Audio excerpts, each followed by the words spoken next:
Well, I hope that you're ready for some unindoctrination. What do you think? Are you ready for some unindoctrination tonight, everybody? Are you ready? That's what I like to hear. Are you ready for some unindoctrination? Ready for a little late night in the heartland? Oh, yeah, I like it. I like it. Friday night, and y'all are feeling good. So am I. So am I. I appreciate it so much. Sit down, please, please. Thank you so much. So great, ladies and gentlemen, to be here with you. It's late night in the Heartland. It's our Friday night edition. We won't have a show the next 2 nights. We take a little break. So here we are, late night in the Heartland. I want to talk about a couple of things. I'm going to forego the monologue tonight.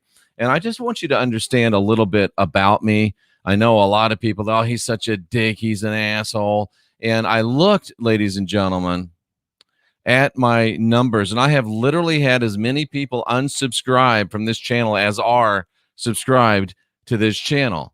And to be very transparent, I used to be way too harsh. And I've been very mindful of correcting that. And I don't think I'm too harsh anymore, except for every now and then. And yet, having said that, I will never be the pat you on the head, pat you on the back. It's okay, little Johnny. It's okay, little Janie. When someone asks a question that is very apparent or the answer is very easy to find, I won't answer it. And I might make you feel bad for asking it. Don't call yet, please. It's not time. And I might make you feel bad for asking it. Why? Well, it goes back to some experiences in my life. When I was a young boy, I used to write a lot. I used to talk a lot. Please don't call yet. The phone lines are not open. Hang up or I will block your number from being able to call. Please do not call yet.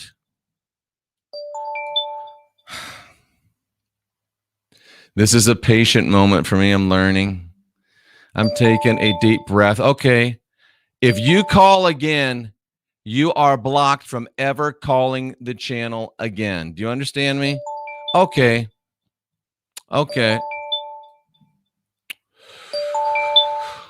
See, this is a great example of someone being an asshole. I'm telling them do not call. And yet they're continuing to call, and it's the very same phone number. And guess what? I'm about to find that phone number, and I'm about to block it so they can never, ever call this show again, because that's the way we do it. And this is actually an interesting part of how we do what we do right here. And it goes right to the point that I'm trying to make. So that caller is now blocked. They will not ever be able to call the show again because they're blocked. They're blocked. And it's the same thing. When I was a young kid, takes a second, I guess, to block them because I did just block them. When I was a young kid, I would ask my dad, hey, Dad, how do you spell this word? How do you spell that word? And he would tell me, look it up. He would tell me, look it up.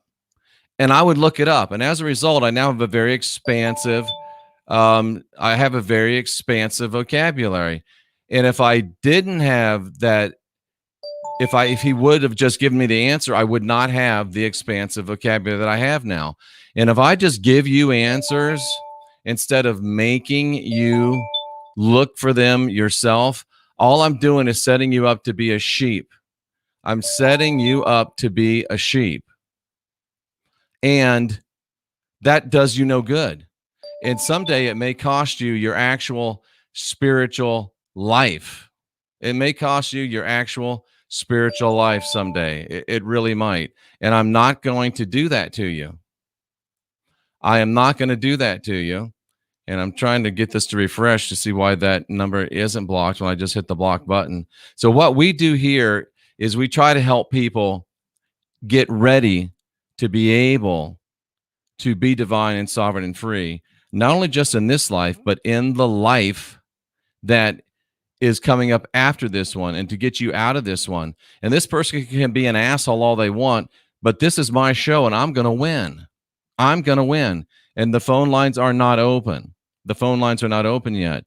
And what I'm doing is not just trying to be an asshole. I'm trying to give you and teach you lessons that have made differences in my life, because the day and the time is going to come when you can't get an answer from anybody but you. And if you don't know how to get answers from you, then you are going to be shit out of luck, partner. Now, I know all these other gurus, they'll answer your questions. They'll do the heavy lifting for you. They'll spoon feed you because they want to breed dependability in you upon them. They want you to be the one that they go to for answers. I don't want to be the one you go to for answers, and I won't be the one they go to for answers. Sean O'Vision, do it your way on your channel, or pick up the fucking phone and call when the call line's open, but you cannot sit there and troll in the chat room. This is day 21, 22, 23, 24, 25, day 26 of a fast. So, you know, but the way we work it here, we open the phone lines for 2 hours. So you're not allowed to be a bitch in the chat room. If you have the balls to make the calls, you can call up and be a bitch live on the air. Sort of. You have to be polite and you have to be interesting, but you can't bitch in the chat room. That's why we have a phone line that is going to be open in just a second. Now, ladies and gentlemen, I know a lot of you don't believe in voting. I know a lot of you think you're being part of the system. Today, I showed you, and the links are in the box below. The links are in the box below. Be a polite bitch, says Gramerica. Exactly. The links are in the box below. Joe Biden said it's okay for 8-year-olds to change their sex. And then CNN, in the most blatant display of being a propagandist, state-controlled media today, broke into a campaign speech by the President of the United States to say, we have to break in and say that he's lying. Ladies and gentlemen, well, Mark, it's my show, and the phone lines aren't open yet. I will open up in a minute, and you are afraid, and you are welcome to call, but you're not welcome to call right now because this is my show. And if you do the Mark James Levesque show, then you can do it however you want, but this is the way we do the late night in the Heartland show. And if you don't go vote for Donald Trump, then there will be a regime in power that wants to empower 8-year-old children to change their sex and prevent the parents from stopping it. And there will be a national controlled media. It'll be like the Soviet Union. So I'm asking you, are you so woke that you're willing to sacrifice the lives of children? Are you that woke? Are you so woke that you're willing to sign up for a communist dictatorship because you will not go vote? I'm asking you to go vote. And Mark, if you don't have the stones to wait for a few minutes, then you're probably too immature to talk to me anyway. If you like to wait for a few minutes, I welcome your call. But evidently, you don't have the stones to wait for a few minutes. You're an impatient child that hasn't learned how to act like an adult yet. Maybe it's best you go sit at the kiddie table. This is advanced spiritual enlightenment that we do here. And we are not going to coddle. We are not going to have you open the hangar. Here comes the airplane. We're not going to do that. But with that being said, ladies and gentlemen, with that being said, and whoever it was, get some patience. You're supposed to be a grown-ass person. If you're up this late, I'm assuming you're a grown-ass person. I love it. Nothing like some good hot coffee. Now, that being said, I really appreciate every one of you that calls. And all I ask you to do is follow a few simple rules. I'm the only one on YouTube that makes myself this available. The only one. The only one. So, with that introduction, the call lines are now open. And I welcome everyone to call. And there's only 2 rules. Be polite be interesting. And then there's an advisor that says, don't poke the bear, but that's up to you. You can poke a little bit if you like. I would love for some of the people that can constantly troll me and constantly dodge me and constantly make fun of me, but are afraid to call. I would love for some of them to call, but you have to have the balls to make the calls. So knowing their situation, I don't expect to hear from any of them, but we will have people on hold. So we ask you to be concise. We ask you to get right to your point. And we ask you to share what is on your mind. And here's another example. I'm not going to hit on Elizabethan Dioso, but she's asking me, what is the number? What is that right there? That's the number. Come on, man. It is late night in the heartland, and for better or worse, you're live with Jeffrey Daugherty. Hey, man, cool. How are you doing? I've been watching your show for a couple years now, and think you're great. I agree with everything you're saying, especially right now. I can be a little bit of a dick though now and then, can't I? Oh yeah, absolutely. Not so enthusiastic. Come on. I'm kidding. What's on your mind? I just wanted to call and say I live in Hawaii, which is pretty much a Democratic state. I mean, it's historically always voted for the Democratic candidate. Yeah, I lived there for 18 months. I kind of get I kind of understand how it runs a little bit. Yeah, I've been living here for over 20 years, and I'm still trying to figure out how it runs here. But anyways, yeah, there's it's crazy because in the last month or two, there's been a ton of just Trump supporters on the side of the road, waving signs and Trump rallies, which you don't see for. I mean, I've been here for 20 plus years and haven't seen that for any candidate over the years, let alone a Republican candidate. So yeah, I mean, I think that's promising. With. Do you think there's a possible? I'm sorry, we have a little bit of a delay. Do you think it's possible that Trump may actually flip the state and it could actually go Republican? That would, if that happens, it would be pretty unbelievable. I mean, if you look at the politics here, everyone that's in office, there's very few Republican officials in office. So, I mean, it could happen. I wouldn't be surprised, but, actually I would be surprised, but, I mean, it definitely could happen. Yeah. Can I ask you a quick question about Hawaii? Yeah, go for it. I lived there for 18 months. Back then I was into competitive bodybuilding, and I lived right across the street from the Ilikai in that big, tall, high rise. And I would jog down to this gym. And for the first 4 or 5 months I was there, I could never get a bench. It was terrible. It was horrible. But I kept showing up and I kept being polite and I kept being nice. And then finally, one day after about 6 months, I walked in the gym and these guys said, "Over here, brother, here's your bench." And all of a sudden I was in, but I had to actually prove myself. And that's when I learned, my white ass learned what it's like to have some discrimination, because I was all of a sudden the minority. And it taught me some lessons. Is it still kind of that way? Yeah, it's funny you mentioned that. I wasn't going to bring up the race thing in this call, but I know it's been kind of the topic in the last, since you've been doing the call-in show. Right. And I definitely have my 2 cents on that. Yeah, it is. It's funny. I moved here when I'm a white guy like you. I moved here. I was 19, and all my friends were telling me, "Dude, you don't move to Hawaii. You're going to get beaten. You're going to get beaten." And, I came here to surf, when I was 19. So, especially in the whole surf scene, that's kind of the, that's kind of the rumor. Like you come here and, if you're white, you're going to get discriminated upon. That hasn't been my experience here. I don't know if I'm an exception to the rule. What I notice is if you're just kind of humble and you kind of keep yourself, people will accept you. It's the guys that come here that have the ego, they get messed with.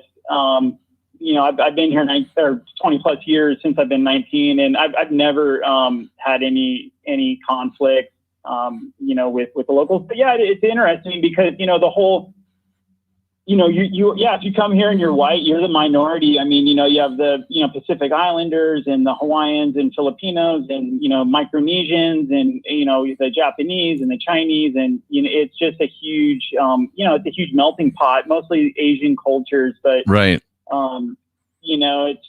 It's interesting for sure. And I learned another lesson there too when I was there, and I wasn't brave enough to put this into practice until I'd been there about a year. And people don't understand this. There's lots and lots of Japanese people there, and they're pretty, generally pretty small people. But if you're walking down the street and they're walking down the street, and this is my experience at least. Hi, Tori, nice to see you. If you're walking down the street and you're on the same line as they're in, they will just bump into you. They will just bump into you. So I was forever moving out of the way for Japanese people. And finally, one day I just decided I'm not moving. And all of a sudden, when they run into you and you're a big American person and they're a small Japanese person, then they understand. They're very polite. They get out of the way. But why? I never understood. But why do you think that there's that idea? Yeah, it's funny you mentioned that. That's pretty spot on. It's not just the Japanese. I've noticed there's a large. I live on the island of Maui. It sounds like you were maybe on Oahu. Yeah, I was on Oahu, right in Honolulu. Okay, cool. Yeah, it's kind of all the same. But in Hawaii, there's also a really large Filipino population as well, and that's something you see a lot with the Filipinos as well. It's almost like they just have really poor spatial awareness. So they'll walk in large groups. And they see you coming the other way. Yeah, they don't get out of the way for you. And I was probably lucky because a lot of them could have probably whipped my ass, but they were too nice to do so. Yeah, I don't know. It's kind of a cultural thing, I think. I don't know. I just laugh. I think it's funny personally. It is funny, and you can't take it seriously. So I was actually calling in. You did a show like a couple of years back. It was the Tower of Babel. Yes. And telepathy. And it's crazy because when I saw that, I had actually been thinking that theory for long before I saw your video on that. And I also wanted to mention, what do you think about maybe like hieroglyphics being like the written form of telepathy? It's another kind of thought I had about that subject. Well, I mean, if it's telepathy, then, there wouldn't be a written form. Telepathy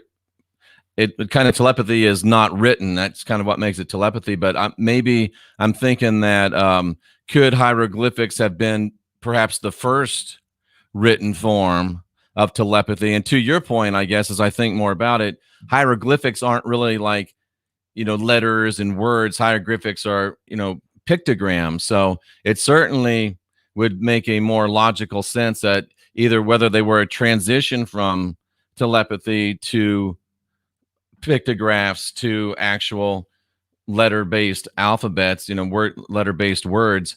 Maybe I can see where you would think that. My brain is too linear. Then what's telepathy? How do you write down telepathy? But maybe that's a really interesting point. Do you have anything else for us? Yeah, actually, one quick one. I've been watching you for a few years now. Have you touched on deism at all? I know a couple of the founding fathers kind of identified as deists, and honestly, I didn't really know what that was first time I heard the term. I looked it up, and honestly, when I see the definition, textbook definition of deism, I really, it kind of describes my belief, really. And I don't know, I'm just curious your take on that, on deism. It's a very, very interesting and timely call because I've just started reading Age of Reason by Thomas Paine. Very, very much probably the deism manifesto, if you will, in America.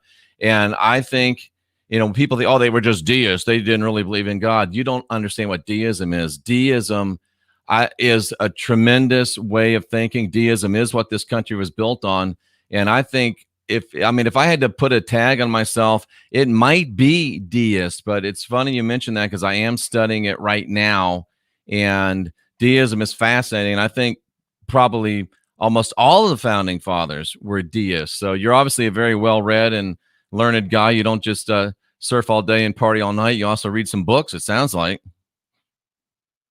Yeah, a bit. Mostly YouTube, just internet stuff.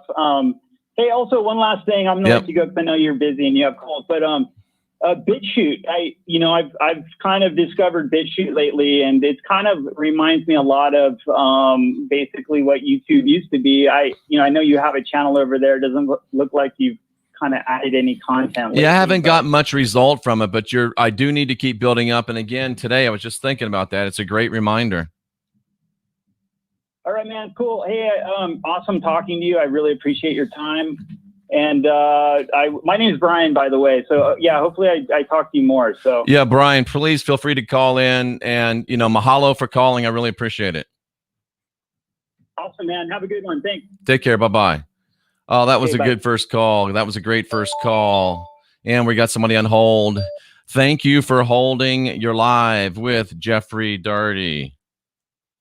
Hey, what's up? Hey, man. Thanks for calling. What's on your mind? Hey, I was wondering about, because I'm one of the people who think voting's stupid. I was wondering, we were never asked if we never got to vote on if we wanted a government or not. It was just forced onto all of us. And then they go, oh, now you get to vote. Okay. So, I mean, the whole concept is based on violence. Government itself is forced on us all at gunpoint. And then we vote for, and all the politicians do, they force their opinions on us called laws. So we're voting for people who are going to control us and then take our property and call it taxes. Well, they're just thieves, killers, and liars, every one of them. Trump, Biden, they're all thieves, killers, and liars. Now, see, you had me there, but when you make statements like Trump is a thief, a killer, and a liar, I got to ask you, where is proof that he's a thief? Where is proof that he's a killer? Where is proof that he's a liar? Well, I mean, he's still a politician, and I'm still paying taxes. Is he a politician? So, I mean, this is his third year of being a politician. Yeah. Okay, so let me ask you this. Obviously, I agree with your premise. It would be best, and I'm reading another book about anarchism, so I'm thinking along your lines. I agree with you in principle. And right now, though, I know that you don't like the violence. I know you don't like it being forced on you. Are you in favor of children that are 8 years old being able to change themselves, change their sex? Are you in favor of that? Yes or no? No. Are you in favor of having a state-run media? Yes or no? Of course not. Now, if you don't vote, if you exercise your right not to vote, and I respect your right not to vote, if you exercise your right not to vote, we will get both those things. If you vote for Donald Trump, we won't get either one of them. Now, here's my point, and I agree with you in principle. Voting didn't do a damn thing up until 2016, and that's only because white hats in the military got involved. Voting meant something in 2016. Voting means something in 2020. But you're right, and I want to go your way. But all I'm saying is, brother, help a brother out this time. If we don't vote for Trump on November 3rd, we don't get another chance. It's gone forever, and we will have to do something to get it back. And you and me will be on the same side to do that, if you can read between the lines, understand what I'm saying. But we got a chance to do it the easier way without having to do it the hard way. So I'm just asking you to consider it. I agree with you. I'm with you. But this time, think about it, my friend. Consider it, my friend, because we got a chance to keep a guy for 4 more years that will get rid of all of these people, will restore a representative republic. I know that's representative republic. Or we're going to have to go a really, really hard way. So I appreciate you. I agree with you. I'm just asking you to consider my point. Well, I mean, he still signed that stimulus bill. He just printed more, $6.2 trillion. I mean, he never mentions the Federal Reserve. You know what? Using those gold standard or silver standard, they just print money out of nowhere. You're right. Appointed pretty much everyone from Goldman Sachs. I mean, he appointed the whole swamp to his cabinet. Okay, hold on a second. Now we got to make sure that words mean things. You're right. He is playing the game right now, and there's a reason why he's playing that game. As far you mentioned the Federal Reserve. Now you're a smart man. I'm sure you know that right at the beginning of this whole stupid 19 control a virus. Tori in the chat room, she's control a virus is her term. He actually invoked his emergency powers and brought the Fed underneath the Treasury. And right now he is dumping all of the debt on the Fed, because as soon as this election's over and he doesn't have to worry about getting reelected again, you can wave bye-bye to the Fed. It's going under. And does Donald Trump do some things that make you scratch your head? Yes. What I would challenge you to do, not to please me, just for you, sit down and read every single executive order that President Trump has issued in the last 3.5 years. There's not that many, but if you read, the first one was, we will seize the assets of anybody that we can show has been involved in human trafficking or child trafficking. Read every one of his executive orders, and I think that'll give you a lot better perspective on Donald Trump. But again, I'm with you. The government that governs best governs least. This one governs too much. But I think we got a guy that's helping us get from where we are to where we want to be. And unfortunately, we can't just flip a switch. It's got to be a process. I'll give you the last word, and let's wrap this up. We got people on hold, and thank you for a great call. All right, yeah, I got a little bit of hope. I got no faith in Trump, but I got a little bit of hope. Yeah, faith is a bad word, hope. What's that? I said you're right. Faith was a bad word on my choice, on my part. But I got none for the. I know the Democrats are just disgusting. They are. But I mean, the only thing going for Trump, I think he might be a little bit of a loose cannon, but I mean, I think he's still controlled. I think he gets a script, and he's just an actor on the world stage like the rest of them. Well, I would encourage you to read those executive orders, and I would encourage you, if you get a chance to read them, call me back, or call me back even if you don't. I appreciate your call. You were polite, you were interesting, you were on point, and that's what this show is all about. Thanks so much. All right, take care. Take care, my friend. Bye-bye. Bye. Love it. Great call. Great call. Doesn't agree with me. Great call. It's late night in the heartland, and you're live with Jeffrey Daugherty. Hi. Hello there. How are you? I am doing great. Let's get right at it. We got people on hold, and I know you got something great for us, so lay it on me. I want to talk about the Old Testament. I had an experience when I took on reading the Bible some years ago, and I noticed things that I thought were really, I was reading it with more of a critical mind than just a full-on believer kind of thinking. And I noticed that, for one, people were being told that they had to do away with these old belief systems where they were offering up their children to Moloch or Baal, doing a lot of child sacrifice, and that God wanted them to stop doing that, and they were supposed to be these, believing in a new system with these new rules or whatever.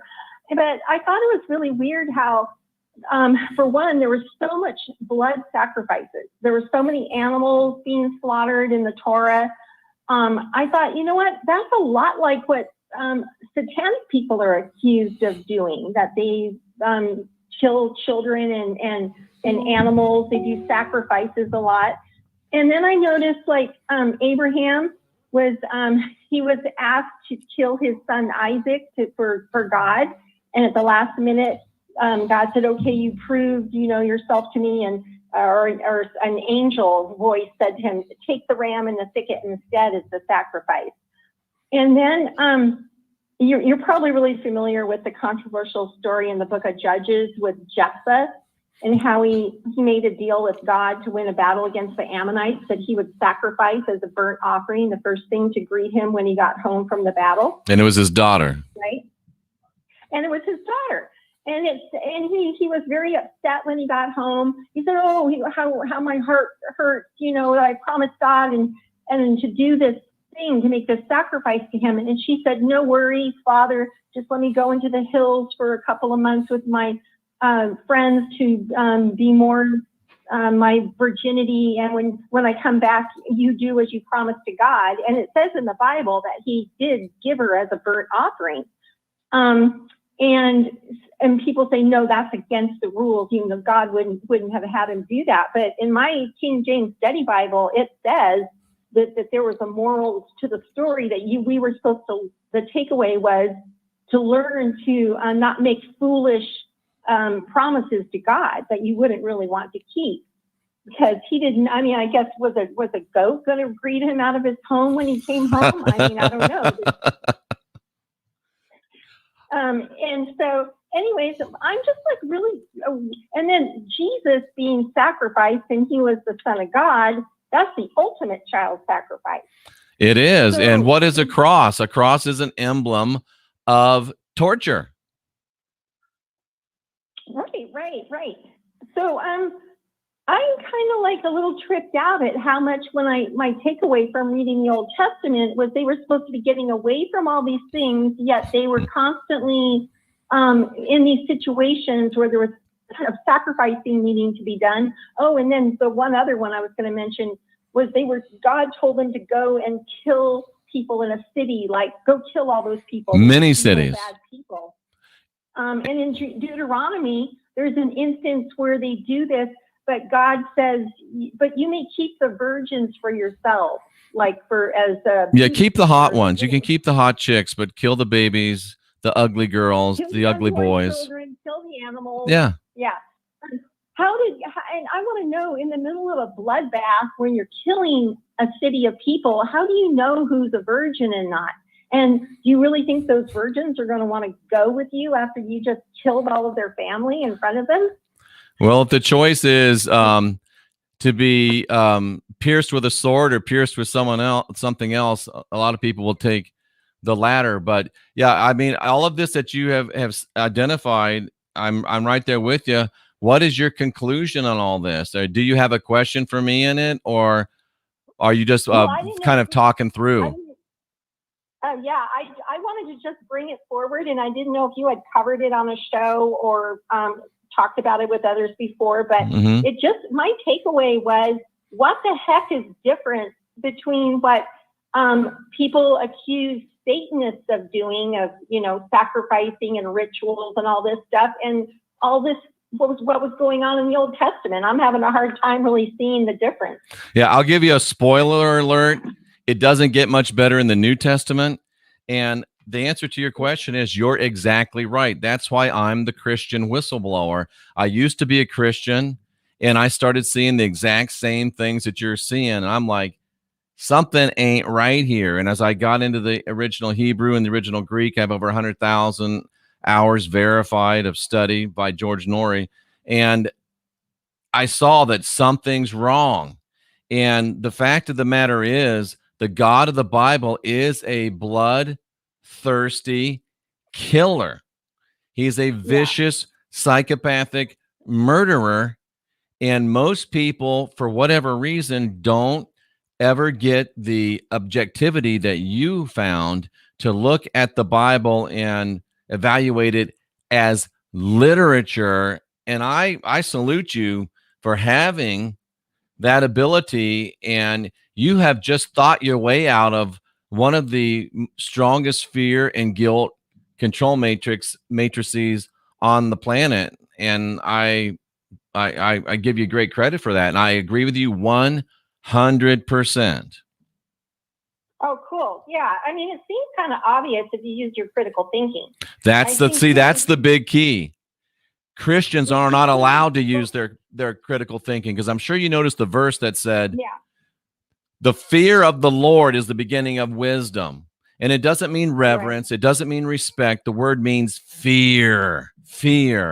And if you're in fear, you can be under control, and you'll never get to critical thinking. But if you're a critical thinker, you can't be controlled. This is a great call. Do you have another point for me before we move on? Well, and just that I did find some other nuggets that I thought were interesting. That, I mean, the Bible isn't all, just gross, graphic slaughtering. There's lots of other little things in there. And the fact is there are some things hidden in there, and there's like some esoteric insights, but the churches don't tell you that. Those They are don't. things that are for people that are in maybe secret societies or mystery schools or whatever, looking at it from these other lenses. Like the fact that when Jacob wrestled with God all night and was transformed to Israel, the place where it happened was Peniel. Well, that's sounds a lot like the pineal gland. It does sound a lot like the pineal gland. And in Matthew, Jesus says, when thy eye is single, thy whole body shall be full of light, which is the third eye, the pineal gland. It's like the activation of that higher consciousness. Yeah. And just a little tidbit, if you ever get into the actual Hebrew rendering of Jacob wrestling with the angel, let's just say that in the literal language, Jacob wrestling with the angel, and he had just sent his wife and child away for the night, by the way, before this happened.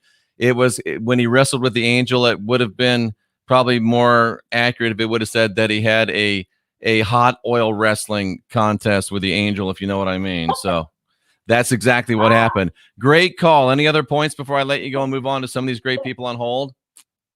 Yeah, no, that's it for now. But I just thought I'd run that by you. Great call. Please call back again. This is exactly the kind of stuff we want to talk about on this show. Cool. Thank you. My pleasure. Bye-bye. What a great call. That's 2 in a row. Can we hit the hat trick? It's Late Night in the Heartland. You're live with Jeffrey Daugherty. What's on your mind? Hey, Jeff, great call tonight, man. Absolutely fantastic calls. Yeah, I wanted to pick your brain on your thoughts on linear time reality. I don't know if it is one. Well, okay, so you know how you have a lot of these, I guess you want to call them globalists. I think they're Black Kabbalah, dark arts masters, but this whole, everything's been planned, right? I don't know if everything's been planned. I really don't know if I can go down that road, but I'm listening to you. Well, I mean, if you look in the Torah or the Talmud, I think it's more Torah. They actually predicted the Twin Towers coming down. I know there's people that say that. I don't know if I would agree with that, but I'm where you are. But I don't. Yeah, I hear what you're saying. At this point, I don't agree. The question is, if you're in a linear timeline, right? What's the end game for these? These people that end up dying in their realities, but they still want to pass on this like globalist New World Order future. Like what incentive do they have to do that? That's a great question. And what we have to understand is that everybody wants to say, I had a nice lady call up last night. Oh, it's got to be bad demons and good angels, and it's got to be a supernatural battle. No, it doesn't. It is a battle between bad people and good people. And the bad people that are aligned against those of us that are the good people, they understand and they have a long-term vision. They understand that they may not be around to see the culmination of their plans, but they are willing to take their part in the plans, and they're willing to play their part for their time. So these people are very, very, very patient, and they know what the objective is, and they're taking their time and doing what they can to let to see that the end achievement of their kind is realized. So they don't really care if they don't get to see it. They'd like to see it, but they don't care if they get to see it. So they're playing their part. But isn't that Satanism? I mean, because they're basically hoping that the god of air and light, as they call it, will end up, saving them or resurrecting them, I guess. I would think if I had to give it a name, I would say it is the god of the Sanhedrin, because I think that I've proven that the Sanhedrin is the they that everybody talks about that won't mention. It's the Sanhedrin. Sanhedrin. I got to look into that. I've got it. There's a show on this channel. If you go in and just search, you can hit that little if you go onto my YouTube page, you can hit that little. Let me just show you real quick. I think everybody might. Well, it's just it's a little like a magnifying glass. It's on the front page of the channel, and you could put Sanhedrin in there, hit the magnifying glass, and it'll bring up all the shows I've done on that particular subject. Good place to start, anyway. Right. So, where do you think on this timeline that we're, I guess, projected to go? What do you think, like 100 years, 500 years, 1,000 years? Where do you think we're going to go? Well, I think, you made the statement about linear time a few times. I think that time really isn't linear, but people that have agendas want it to be linear. They're the Christian prophecy people want it to be linear. The Sanhedrin people want it to be linear. They want you to think it says that prophecy must happen, so prophecy must happen. That's bullshit. Time is not linear. Time is dynamic. That's why we can manifest our own time. They control time. That's how they manipulate. I would disagree with that. They don't control time, but they want you to think they control time. They don't. They control maybe their time. They control their time by manifesting it. But I'm telling you right now, their timeline is dead. It's over. It's not going to affect any more than maybe them who are stuck in it. So it's not, I reject the premise of linear time because I believe time is dynamic. Do you know about Project Looking Glass? Of course I know about Project Looking Glass. I've done many shows on it. Well, I'm just throwing it out there. Oh, I know, and I didn't mean to sound defensive. Supposedly, like, the cabal was trying to get around this one timeline determination, if you will, that they could never overcome. And it was always this one ending, and they're like, no, we need something different. And that's kind of like how Q came about, I guess. QAnon. Yep, sort of. And Paladin, who's a great researcher, he's got Paladin's White Hat Reports channel on YouTube. He's been a guest here. I'm going to be a guest on his show. Get purged? Well, he doesn't talk. He doesn't talk about Fight Club. We don't mention the rule of Fight Club is you don't mention Fight Club. So that subject is Fight Club to us. So he doesn't talk about Fight Club, but he dropped a bomb on me that I think through my study, I've now confirmed that up until 2012, and don't bring me that Bosto bullshit into my chat room. I don't like it. Don't say it. Sorry. But up until 2012, there was possibilities for multiple timelines. But as of 2012, it's only one timeline. And yeah, that's what Paladin thinks, and that's what I think too. So technically, what is your opinion on? Do you think QAnon is? We don't say that word around here. Oh, sorry. 17. I don't know what I. Fight Club. It's ridiculous. But it is. Yeah, but I want to keep the think, channel. Yeah, well, I understand completely. But do you think they're alien as far as extra? I mean, maybe interdimensional, or do you think it's actually military intelligence? I'm sure that it's not space alien because I don't have any proof for space alien, so I don't believe in things I don't have any proof for.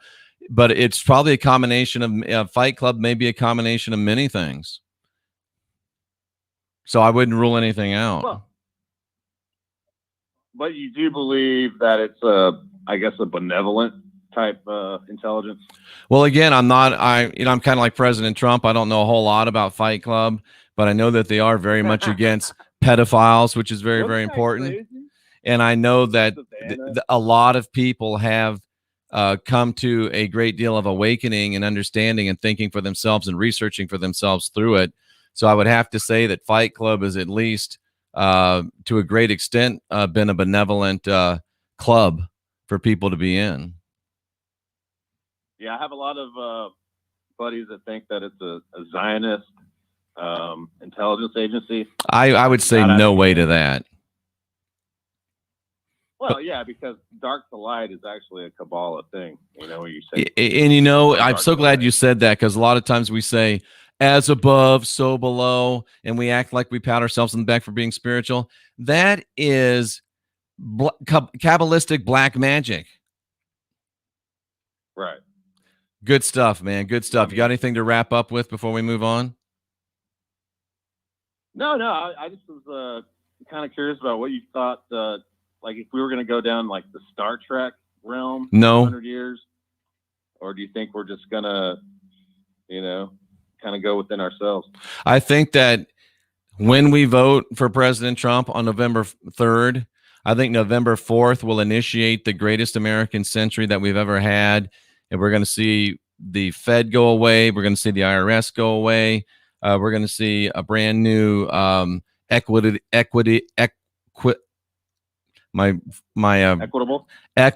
financial structure. And we're going to see the genius of people released and rewarded. And we're going to be able to be in a place where we can use our best to serve ourselves and to serve others collectively. So it's going to be a great time. You think Nasara's going to happen? I don't like those words because I think those are, they're very Pollyannish and they're very pie in the sky. But elements of that will happen, yes, but not Nasara, not Jacera. No, maybe Nasara, Trump style, but Jacera is a pipe dream, and everybody has to. If there is a Jacera, it's got to be great. Brandon, it'll be Trump Sarah in the U.S., and we will show people the way to do it so they can do German Sarah, French Sarah, Icelandic Sarah. You get the point. Thanks for the call. This was a great one. Yeah. Well, I think there's going to be a New World Order without America. I think America is going to be isolated from the New World Order. I think we're going to have our own. That would suit me just fine. That would suit me just fine. I think we're going to have to fight against that, in the future. But we'll see. Yeah, thanks for the time, Jeff. I appreciate it. Hey, call back anytime. That was a great call. Thank you so much for it. All right. I tell you what, that's 47 minutes of high quality podcast excellence. People not agreeing, but if you notice, people call in saying you're wrong, I don't believe, and then after, it's called pattern interrupting people. When people can talk to each other, they'll often find common ground. It is late night in the Heartland. You're live with Jeffrey Daugherty. What's on your mind? Jeffrey, how are you? I'm doing great, my brother. What's up? Well, I wanted to pick your brain. Renna, you're right. A good time will be had by all. Sorry, Brandon. Go ahead. I wanted to pick your brain about the concept of thirst for vengeance or bloodlust. Do you think that is a bad thing, that possibly we are letting in the darkness when we are, the power. Tell me what you mean. I'm not quite sure that what you think those terms mean to you. Help me understand what those terms mean to you. When we think about the scope and the scale of how evil the Cabal Sanhedrin has done over the past 2,000 years, of how many innocent people that have been hurt, when we want to hurt them in the ways that we have been hurt by them, and retribution, do you think that is their influence creeping into the pureness of ourselves? Wow, that is a really, really tough question. Tracy's saying, yes, it's animalistic. And, it's very tough, because one part of me understands that if evil is being perpetrated, like Lady Justice said the other night in the chat room, that she was in some store with her adult daughter, and they don't wear masks, obviously, because they use their brain. And no one should. Some targeted sheep man came up and punched her daughter in the face. Now, Brandon, if I had been in that store, and I think maybe if you'd have been in that store, I probably wouldn't have went up and punched him, but I would have went up and gave him a cross-arm body block and knocked his ass about 3 aisles sliding on the floor. I would have done that without even thinking a second. So there is room for righteous correction of evil. Yeah. But it's such a fine line. We run the risk of becoming the oppressors. It's like, and I know I'm going to get blasted for saying this, it's like Black people have suffered racial discrimination in the United States of America, but so have Irish people, so have Italian people, so have a lot of other people. Right. But for Black people to say we should get affirmative action set-asides and we should get jobs that there's people that aren't Black that are better qualified for, reverse racism is a shitty solution for past racism. And when you're asking to get money from people that never owned slaves to be given to people that never were slaves, that doesn't make no sense either. So we can get into that mindset of they did it to us, we're going to do it to them. And I think that's a very low energetic mindset. So we've got to find a way to bring righteous and righteous retribution that is meets but doesn't go from righteous retribution into revenge. Right. For us not to become the monsters. Do you remember about 6 months ago when you were watching Hannibal? I was watching it about the same time. Oh, God, what a great show. I know, right? Brian Fuller, who directed that, he directed a lot of other shows and TV. And on that note, Brandon, that I really love. On that note, in 2021, Dexter's returning for a 10-episode miniseries. No way. Yes, I just saw it in the news today. Jeff, as much as I love TV, I dedicated a lot of my life to it, and now I don't watch any of it. I'm not going to lie. I'll be watching Dexter. I'm not going to lie. I know. I loved it, but they ruined the last season. Oh, the last season was just terrible. My point in bringing up Hannibal was how violent that show was, and how Ken multiple times has brought up how us viewing that is feeding into that negative mindset. My point is, when Will Graham goes into his "This Is My Design," where he replays. He's remote viewing, isn't he? Would go out. Yes. I'm saying that we can slip into that. When I was watching that show, I could see my thought patterns getting darker. Brandon, let me share this with you. I agree. I see what you're saying. It's a brilliant point, but let me give you a little bit of a counterpoint, and I'm not defending it. We're just two guys having a talk. I learned by watching what Will Graham was doing. It actually made me much more effective as a remote viewer. And when I would watch how Hannibal, and folks, if you've never seen the Hannibal TV show, it's so brilliant that Mads Mikkelsen, who plays Hannibal Lecter, makes you forget all about Anthony Hopkins. That's how good he is. And I found myself actually analyzing and understanding how evil works and how subtly evil works. And I found myself more able to identify. And I've had some Hannibal Lecters in my life. And if I look back, I could see, there. I should have seen it. I did see it, but I overlooked it. So I think you're right. But I wonder if there's not some way that it can be instructive, or am I just trying to give myself excuses to watch stuff? I don't watch much, but I watched that and I liked it. Yes, you're exactly correct with how you phrased that. That is my point, is if you have the mental fortitude and the emotional maturity to not get dragged into those negative mindsets, you can learn things from dark lessons. And that's why I was obsessed with Dexter as well. Like, that was one TV show that I really got into as a young kid at 17. I'm about 27 years old now. And there's nothing about Dexter that you learn. It's just entertaining as hell. Well, sure. But I mean, you get the point that, like, you're being exposed to these darker timeline stories that are being told to you. And really, I think what they can be is lessons for a time, to empower us to understand how evil works. And then within us, we struggle with morality to become strong warriors. And that is, again, another major theme of Hideo Kojima's Metal Gear series. It's all about becoming a strong warrior, but then at the same time, when the fight is done, learning how to live in peace. And I think that is exactly the timeline we're existing in now. And not, it shouldn't surprise us, but Dyer just came up with a great line.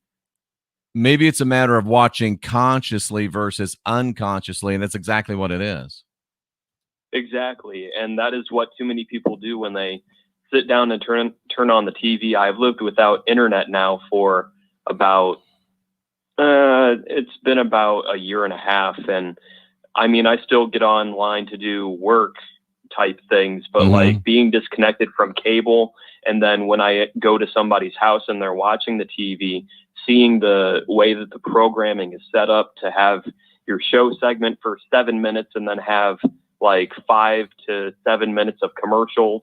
And then having worked in the radio broadcast industry, I get how it works. And they are trying to literally program people. Brandon, why have they, you know, I'm a frequent guest on Coast to Coast. I love Coast to Coast, but if they ask me to come on for 3 hours, I'm literally only talking to George for about 49 minutes. Why is it just because they're making a lot of money on the advertisements that they do so much advertising? You got to pay the piper. That is exactly how it works. And I mean, on a program like Coast to Coast AM, you are among highly intelligent people, and it's at least better than terrestrial radio. Legacy media, like terrestrial radio that I was working in, it was a privately owned local radio station. And as much as I would like to say that it was better, I worked there for 5 years, and it's still tied in to the major networks that are owned by like maybe 5 parent media corporations. We still are running national ads for different businesses like McDonald's. They're a big advertiser. Like there's always McDonald's ads. Like, why do you think McDonald's spends so much money on advertising? They don't need to, but they continue to do so because they want to keep that spell over people to continue eating food that is terrible for them. Right. And yeah, it's so true. And it's really unfortunate. As a person who got into broadcasting as a way to try to help people, that was interested in interviewing local business owners to try to help out their businesses and whatnot, you realize that the music and the conversation are a byproduct. Really what people are giving up tribute to is the right to be advertised to influence their free will. Interesting. Yeah, Absolutely. I understand having to pay the bills, but sometimes it just seems like it's a little out of balance. But I mean, great questions, Brandon. Great topics. You have anything else you want to share with us before we wrap it up? No, it's been great talking with you, Jeff, and I appreciate everybody here in the chat. Mods are great. Phone calls have been great. And I mean, we get people that come up that ask you and rehash questions, and people get frustrated with it in the chat. Just remember, you're gaining followers from all of the channels that you go on and visit. And sometimes you have to retread old topics that we all understand the concept of, but sometimes people don't get it right away. And you've had that situation, and you've actually been able to change people's hearts. And you are a great man, and I appreciate you. Thanks a lot, Brandon. I appreciate you too, brother. And we'll talk to you again real soon. All right. Bye, Jeff. Bye-bye. All righty. Gee, he doesn't know me that well, guys. I'm just kidding. I really appreciate it. I try to be a good man. It is late night in the heartland, and you're live with Jeffrey Daugherty. Jeff. Hello there. Hey, Tim from Colorado. Hey, Tim. How are you, my friend? What's on your mind? Oh, not too much. We're just burning up out here like California, but hey, oh, that's terrible. I wanted to ask, yeah, it is. But, luckily I'm just down the hill from the people that are less fortunate. But I love your show. And I love all the callers. Thank you. But how could you be so optimistic with Trump? I'll give you an answer that sounds like a dodge, but it's really the truth. The reason why I'm so optimistic, and I'm sorry, I was going to bring out a cigar, but I'm not going to. The reason why I'm so optimistic with Trump is because I have learned to discipline my mind to actually look at what people are doing, even if it's a person that I find his actions, personality, persona distasteful. If I step back and objectively evaluate Donald Trump, if I look at all his executive orders, if I look at the fact that he has absolutely eviscerated the regime media, if I look at all of just the things that he's done, I don't care if he's wearing a clown suit and juggling chainsaws. The things he's doing make me say, I need more of this guy. I am a independent journalist and an independent broadcaster, and everything he does helps me. That's how I'm so optimistic. I want you to be right. Me too. I want you to win. I want you to win, but the thing that worries me about is that we still have the NDAA. We still have all the. Hold on a minute. What's the NDAA? What's the NDAA? The National, NDAA, the National Defensive, it was the Patriot Act. Right. And I understand what you're saying. And, I get frustrated with people that get frustrated with him. Well, it's been 3.5 years. Why hasn't he done anything? Well, first of all, you can't do anything until you get the judiciary set, because if you perp walk people in the front door and they let them out the back door without even stopping to take a leak, it is useless. So it takes him a while. But I'll tell you what, when he gets reelected, if we're still having this conversation and it's 2023, I'm on your side. And we're going to get rid of this guy because he said he was going to do some shit. And if he doesn't start getting shit done pronto in his second term, we're going to start holding his feet to the fire. Hey, I'm with you. I'm with you all the way. And I want to lose. And I've been making this bet for going on 5 years with people. Well, no, since he's been elected, slightly before. And I want to be wrong. Don't get me wrong. I want good to win, but I'm really worried about this. And you have to understand the executive branch doesn't make the laws, and he can't with the stroke of a pen get rid of the Patriot Act. That would have to go through, the houses of Congress. So there's a lot involved, a lot of moving parts. But we still got we had the best economy in the world when it was tanking. Yeah. So that worries me. No, we had the best economy that America's ever seen until the China virus came in, right? Oh, come on. I was already buying precious metals by then. Dude, all you have to do is try to get yourself into an objective frame of mind. The unemployment was lower than it's ever been. All of the numbers, positive numbers, were higher than they've ever been, and all of the negative numbers were lower than they've ever been. The stock market was higher than it's ever been. Right now, today, as we sit, the economy, almost a year into this dose and whist, is better than it was under President Obama. I'm not going to argue that, but the Fed Reserve that's because you're wrong. Say what? Oh, that's because you're not right. The Federal Reserve, nothing matters. 100% true. 100% true. Now, what do you think about the fact? Be wrong. No, you're not wrong about that. You're 100% right. And what do you think about President Trump moving the Fed under Treasury? So now it's under his control. Do you think that might be a step? And I'm telling you, 3 years from now, if the Fed is still here, I'm on your side and I'm off the Trump train.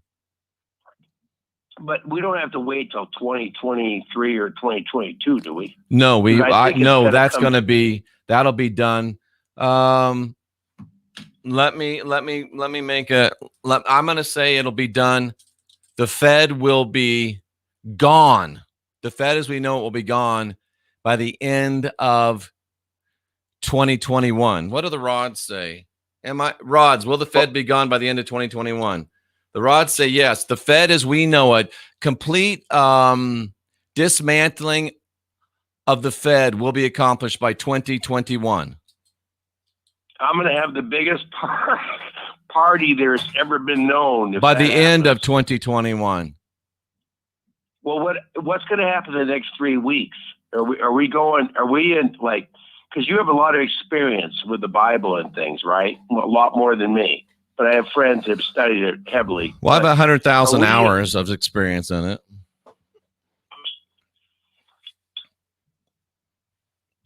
Go ahead. I'm with you. Oh, is there a correlation to the Bible with like prophecies and stuff where we are right now? Absolutely none. All Bible prophecy, and I've proven it over and over and over, all Bible prophecy was done, finished, finito, by at the very latest 200 AD. Any connections or so-called ties between what's going on now and so-called Bible prophecy are the product of the fear and guilt control matrix trying to make you think that it's Bible prophecy, or trying to craft themselves in such a way that their agenda resembles Bible prophecy to get some implied credibility from the people that believe it. But no, it's wrong. And Mark James, that's not true. And you're starting to be a little trolly. Call in or stop it. So yeah, that's my point. No, it's not at all. No, I'm not being trolly at all. No, not you. Another person in the chat room I was speaking to. Is your name Mark too? Sorry. No, yeah, sorry. I'm not reading the chat. That's okay. Let me ask you, let me jump on to something else here. Okay. I'm out in Colorado. We got the fires burning and everything, but they're spraying like there'll be certain days they'll spray us really hard. Yeah. And other days they won't, with strontium, barium, and aluminum and whatever all that is. Weather control, or is that to get into our brain, or what do you think? Because I mean, I'm a pilot. I've been around aviation all my life, and I mean, this is definitely spraying. You're a pilot, right? You're a pilot. Yeah. What do you think about contrails? What do you think about my conviction that we're not on a spinning ball as a pilot? I can't tell you, man. I'm wide open. My mind's wide open, buddy. I'm with you, and I think they are. I noticed that as soon as we got the Dosum Whist, that at least here in Kansas, chemtrails went away almost. Even now, they're almost still gone, but they are spraying some stuff on us. And they're not doing it. Is it possible that some of it is actually beneficial? I don't know, but yeah, they are spraying a lot of stuff on us, and I think it's bad stuff, and we don't want it. Yeah, they cut back though. They did cut back. I agree, and I wonder why. Did President Trump make him cut back or what? I have no idea. Dude, I don't either, but these are great calls. These are great questions. Do you have another one for me? I'm trying to keep everybody to 10 minutes because we have people on hold, but you've still got a full minute. No, we're good. I appreciate you taking my call, and you keep up the great work, okay? And spread the love, the higher frequency. That's all we got. I try to do that every now and then. I dip in my frequency, but I'm doing my best. Thank you for calling. It's a great call. No, you're doing wonderful. You do it. Well, I appreciate it. I'm doing my best. And folks, it's so good to have you call. Keep calling. I know I'm supposed to take a break, but let's roll through it. It's late night in the heartland. You're live with Jeffrey Daugherty. Hey, Jeff, it's Joe again. How are you? Thanks for calling. I am doing fine, and I've got a huge inspiration, if you would. Okay. So, regarding when the people hear the message of certain individuals that have done crimes against humanity and all that right. Thing, many people are going to be very angry. Many people are going to be vengeful. And as one who has went through some hard stuff myself, I can say this with experience. I've went through the vengeance stage, and to be honest, that's not the way of the higher consciousness.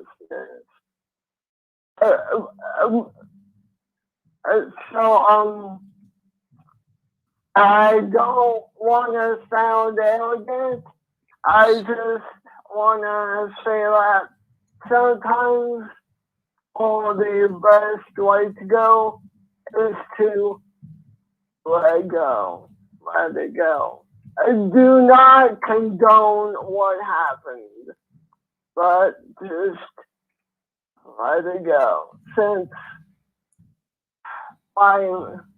this may get personal, my father did things to me that I cannot mention. Please don't. And yeah,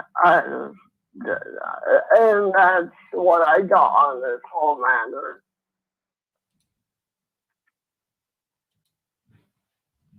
I'm still with you, Joe. Yeah, I am still here. Did you get all of that? I did. We got every word of it. Nice. Yeah, that's what I got. I know that people are going to be very emotional when the world comes out. We just gotta help people get through all this. Exactly right. And that is why I have called you guys tonight, is to provide what I have to give. And you guys can take it from there. Joe, I appreciate those words. They are words of inspiration, and they're certainly words that we should all take to heart. And thank you for calling in. I really appreciate it. Thank you. Bye. Always appreciate calls from Joe Sapiens. Very, very brave and powerful individual, and it's an honor to have him call the show. It's late night in the Heartland, and you're live with Jeffrey Daugherty. Hello, you're live with Jeffrey Daugherty. Jeffrey. Yes. Hey, man, it's Mark. Hey, I'm Mark. not your troll. I'm what? Is this Mark that's Hello? that's been in the chat room? Yeah, man. Thank you for calling. What's up? You've got the floor. Not much, man. Yeah, hold on. Let me just mute my YouTube here. Thank you. So yeah, we are like oil and vinegar, man. We've been apparently stepping on each other's toes, but basically you were in Rose 777, right? Yes.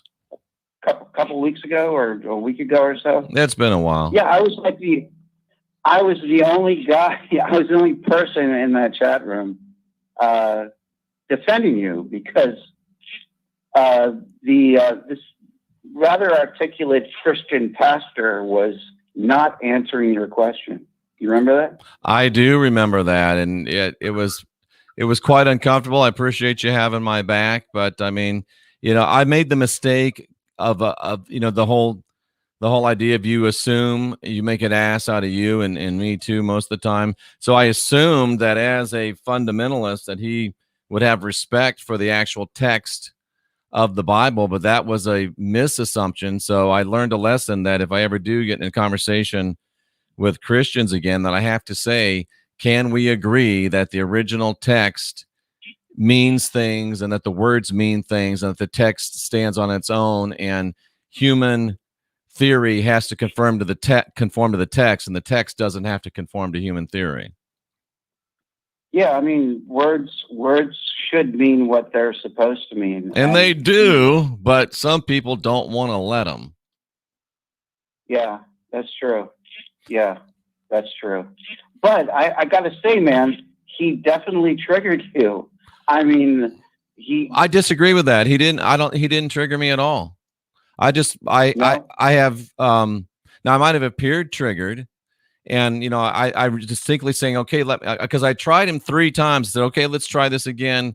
Let's try this again. Let's try this again. I may have appeared triggered. I wasn't triggered, but I realized that of all the commodities on this planet, time is the most precious because once you spend it, you never get it back again. And I could be doing so much more good, or I could just be loving my beautiful wife, which is better. Trust me. So I just don't have time to waste. I've got to apply that Bravo rule. And the Bravo rule now with any discussions about with Christians is, do you accept the text as the end all be all? Because he and I had no reference to have a debate from. You've got to have some reference to have a debate. We had none. So I just excused myself. I didn't feel like I was triggered. I know a lot of people thought I was, but I didn't feel triggered at all. I just was very matter of fact and very circumspect, and I just didn't have any more time for that silliness. Well, let's just say you were blunt. I mean, you ran out of patience, and me blunt. I didn't blame you at all. I didn't blame you at all for that. I was blunt, absolutely. Yeah. I was blunt. Do you have anything else now that you have me? You're only 4 minutes in. I give everybody 10 minutes. If you'd like to ask me something else. Let me let you go. But I actually told a personal friend who I've known for decades, I'm not going to talk to you till after the election, because I literally want to kill internet until after this election. I mean, it's really literally dividing people. Might not be a bad idea. I don't know if you saw it in the chat, but I'm not going to vote. I hate that. Hurts me to hear that. I'm sorry? That hurts me to hear that. No, I don't believe that Trump is playing three-dimensional. I actually play chess, but I don't believe he's playing four-dimensional chess. I don't believe he's that different than any other politician. I really don't. Have you read the executive orders? Read all of his executive orders and see if you still feel that way. No, I mean, look, like I said, I don't know if you saw in the chat, if you put a gun to my head and you promise not to tell anybody, I would vote for Trump. Right. But in a way, we are kind of on opposite sides of the fence, because you think there's never, just in this very, very narrow instance, what I'm hearing from you is that you think there's really a good reason to vote this year. And I'm saying there's never been a better reason not to vote. So we can, if the words of, and I can't remember if it's Martin Niemöller or Dietrich Bonhoeffer, but he made the statement, and I'm, paraphrasing it to a degree. He made the statement that the only thing that is necessary for evil to triumph is for good men to sit on their lazy asses and do nothing. That's never been more true than right here and right now. I just showed today Joe Biden wants to give 8-year-olds the right to say they want to be a different sex and their parents have to go along with it. We just showed you CNN, national Pravda media breaking in on the speech of a president and saying he's lying. If we don't vote for Trump and Biden wins, America as we know it is gone forever. It's over. If we do vote for Trump, we still got a chance to fight. Go ahead. No, what you just quoted, I think is beautiful. I just don't believe that I'm doing anything by voting this year. I really don't. How can you say that?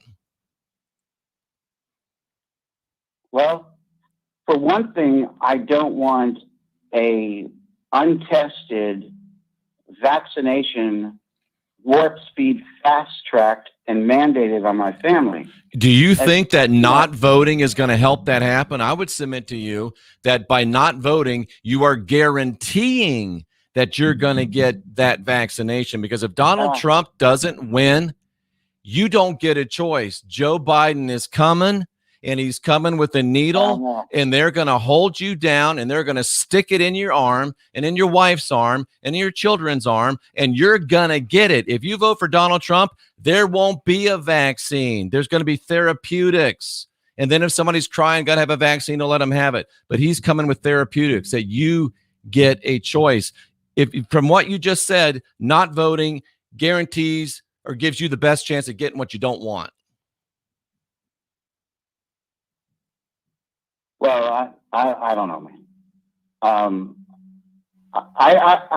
What I see is Trump as, in a way, is Big Pharma's #1 sales rep. Okay, hold on a second. You made the statement. You made the statement, so it has to be answered. Would Big Pharma's #1 sales rep reduce the price of their #1 product 75%? Yes or no? Yeah, okay.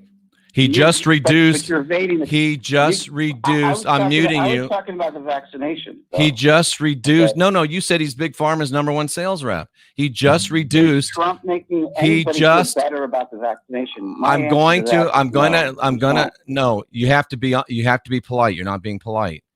You said that Donald Trump was Big Pharma's #1 sales rep. I just gave you a fact.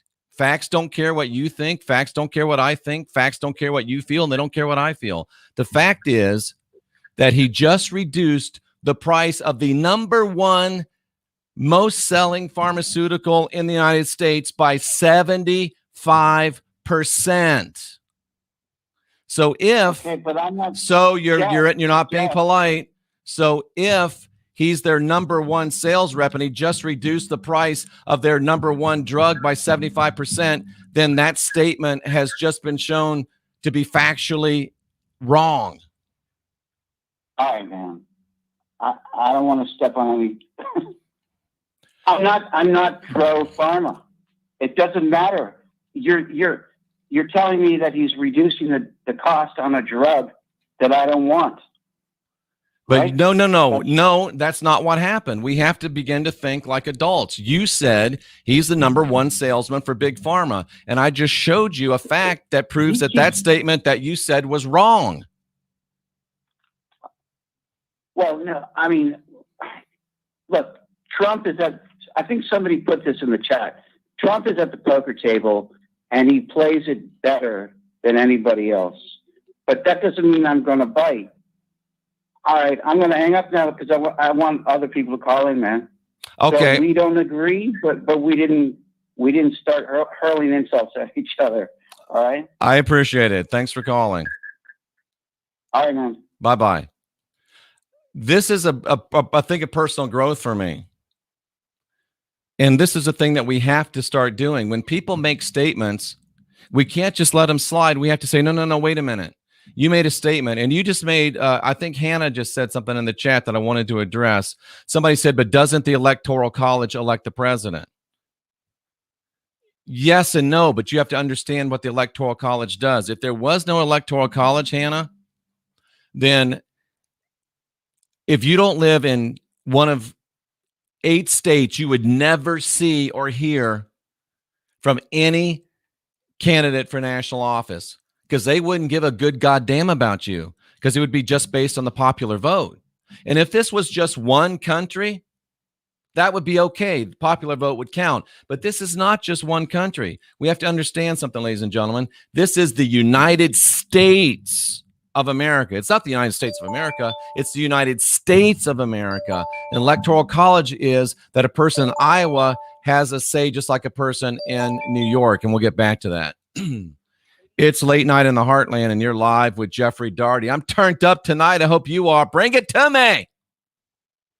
Social Observer here. Hey, man, I got to chime in on that last caller.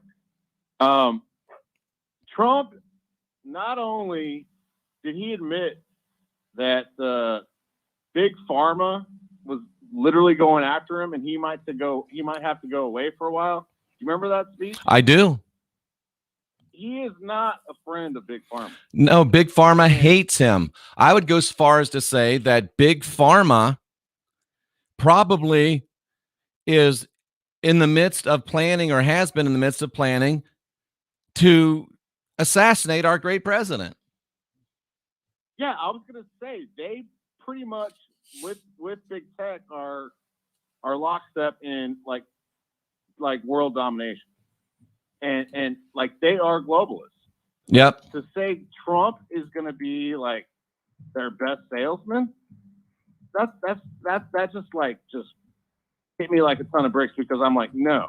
And see, that's why we have to stop people when they say things and hold them accountable for them and get them to explain what they mean, because we're so used to being able, and Mike Tyson said it best, and this is more of a softer version of what he's saying. But Mike Tyson said, the thing about the world today is that the internet has made it possible for anybody to insult anyone without worried about getting hit in the nose.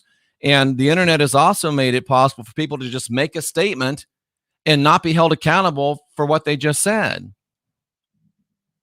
Yeah, exactly. I mean, I honestly think that people are stuck in this left-right paradigm, and just because Trump has an R in front of his name, that they think he's an R. He's not a Republican.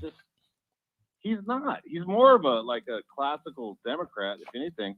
But maybe a libertarian, but I would agree with you. He's a populist. That's what he is. He's a populist, and it's anti-globalist agenda. I mean, just like Bolsonaro in Brazil. I mean, that's the movement. Yep, I agree. Yeah. He has to put an R next to his name because it sounds political. Well, he had to run in the Republican Party if he actually wanted to be elected president. It was a means to an end. Yeah. I mean, he is. We have to get him in, because the next 4 years is when the real shit is going to. Yeah, and I appreciate the guy that just called in. I think his name was Mark, but you saw that Mark is very, very emotionally attached to his beliefs. But Mark is so emotionally attached to his beliefs that when you point out the logical fallacy of his remarks, the things that he's attached emotion to, he's not able to separate the emotion. He is classically, he's so convinced of what he believes that he can no longer be distracted by truth. Exactly. I mean, that's what happens when people succumb to the deception of this world, right? Everything is a lie, so you don't believe anything. There comes a point where you have to actually have some sort of, moral conviction of what's going on here. And, if Trump deceives us or whatever, he becomes a Zionist puppet, then okay, yeah, we got fooled. But I'm convinced the only reason Trump is acting like he's Israel's best friend is because he probably got a lot of debt paid off. He did. He worked a deal with them, and now he's able to do what he wants to do. And you got to understand, Israel is the U.S. ally in a very tumultuous region of the world. But the thing that people that are Zionists are pissed off about Donald Trump is that he is making Israel be responsible just like every other nation. They don't get to be, the bratty kid that can do whatever they want and never get a spanking. Trump has given them some spankings, and he'll give them some more spankings. And once he gets reelected, it ain't going to be a good time to be. It won't be a good time to be evangelical Christian anymore. It's not going to be a good time to be a Zionist anymore. It's not going to be a good time to be a banker anymore, because guess what? Daddy's bringing out the belt, and he's going to dispense some discipline. Yeah, well, they're pissed off that he's pulling troops out of the Middle East. They are. They're pissed off that he pulled out of the terrible Iran deal. They're pissed off about that. They're pissed off about a lot of things. Well, the Iran deal was just a bribe, is what I'm thinking. I mean, it's exactly what it was. Exactly what it was. Anything else you got for me? Well, I mean, I think people need to have faith going into this election, knowing that the alternative is just utter disaster. I mean, why would we even think of this? Like, I don't even know what goes through people like liberals' heads. Like, they're the ones that are just not like old Mark on the last caller. These liberals are fucking just brain locked. I don't know how you can even tap into their. Mark is brain locked too. He's not going to vote, and he's a 3-year-old with his arms crossed, stomping his feet, saying, "I'm not going to vote, and I don't care how many facts you show me. I'm not going to vote." Well, good luck with that, Mark. He's the guy that. Good luck with that, Mark. And go vote. Good luck with that, Mark. Pat yourself on the back while the pedophile, baby drinking, freedom stealing left tries to take over your country. Oh, there's some video of Hunter Biden with I'm talking 8-year-olds, dude. Bad stuff, crack pipes, all that stuff. It's stuff. Oh, the shit that they saw, they wouldn't even release it. They won't. New York Post said, no, we can't. This is just disgusting. We can't. And there's no reason for it, but it's all about to come out. It's all about to be TikTok. And Mark, James, LeVay, I will be here to accept your apology. What else you got for me before we move on? No, I just wanted to say, hey, you guys, even if you don't like Trump, like as a person, you gotta vote for Trump based on policy, man, because everything's on the line right now. Everything's on the line. It's our last chance. I voted early. I got a sticker on my shirt right now. Good for you, brother. I appreciate it. You do what you did. You did your duty, and I didn't wear a mask at the polling station, and everyone knew I was a Trump supporter. Perfect. I salute you. You're a great American. Thank you for doing your part. All right. Thank you. Good show, man. This is a great show. This is a great one. I think this is our best one so far. I like it. I like it when it's I like some confrontation because we need it. It's a little spicy in here. It is. A little spice and dice, a little spice and meatball. I love it. I love it. I want some more of it. I try hard, but I can't rise above it, ladies and gentlemen. This is good radio. This is podcast excellence. This is what YouTube was meant to be. And this is, I can see now people saying, this is sort of like old Art Bell back in the Dizzy kind of things. Because this is a little bit like that. It's some give and take. And I like it. But no, when you call in and you say things, I'm going to hold you accountable for what you just said and what those things mean. Because we're adults here and we're learning. We're all learning. It's part of my personal growth. It's part of my personal growth to not let things slide. And I'm also trying to do that in my speech. I don't say things just to say things. I don't say things just to say things. Christopher makes a statement that one benefit from the Dosum Whist nonsense is that more people have started to look around and say, wait a minute, this doesn't make any sense. Why should I wear this thing on my face to keep me healthy when I can tell that it makes me feel worse? And I mean, this thing, if somebody passes gas in the elevator, I can still smell it. And the virus is much smaller than the smellress. People are saying, It is a hot night, late night in the Heartland. You're live with Jeffrey Daugherty. What you got? Bring it to me. Oh, man, I loved hearing Social Observer's rebuttal. It was fantastic. It was. And I wanted to back him up on that. It's so frustrating. I get so pissed off because I talked to somebody today. They agreed with me on every point that I made about how terrible wearing a mask is for you. And yet they can't get over the fear that is being pumped into them by the legacy media about all the COVID or the Dosum Whist cases that keep coming up. And they're talking about our state. If the cases keep going up, they're going to try to lock it down again. I'm just like, but they just told us that the things that determine that you have a case aren't even reliable for determining that you have a case. Exactly. And they are still listening to the talking heads on the TV that are telling them that like it's the worst thing ever. And I'm so frustrated by all of it. It's like you listen to the points that I say and you agree with me, but then you go and you watch the TV and hear something else that contradicts what I have to say, and it's literally casting spells on people. Yeah, I think it's implanting engrams in people. I really do. It is. It's emotional reactions. And then they get re-stimulated and they can't help themselves. Right. And like they fight you. And it's like I actually sometimes care literally. about unlike these. Yeah. And Jeff, I can honestly say that liberalism, like Tracy said in the chat, it is a mental disorder. And yeah, at this point, if you're still a liberal, you have a mental I don't know if I'd call it a disease, but you got something wrong with your dome, man. You're letting other people occupy your mind. And as I say this as a person who's still registered as a Democrat. Yep. Isn't that hilarious? Like I've been all over the spectrum. As terrible as a person as Churchill was, he said, if you're not a liberal in your 20s, you have no heart.